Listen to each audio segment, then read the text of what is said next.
Scrolling through rows of numbers makes it hard to spot trends. For example, here we have sales data for the first half of 2025.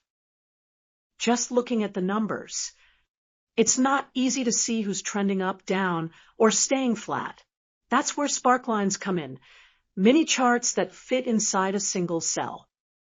To add a line sparkline for John, select his sales in B3, G3, go to the Insert tab, click Line Sparkline, and place it in H3.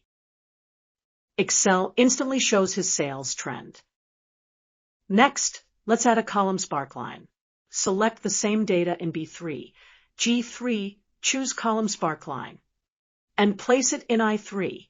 Now you'll see monthly values as tiny bars. Finally, drag both sparklines down from H3, I3 to H7, I7, so every employee has a line and bar version. In just a few clicks, your plain table becomes instantly visual and easy to compare. John, Sarah, and Maya are trending upward, Chris is steady, and Alex is trending down.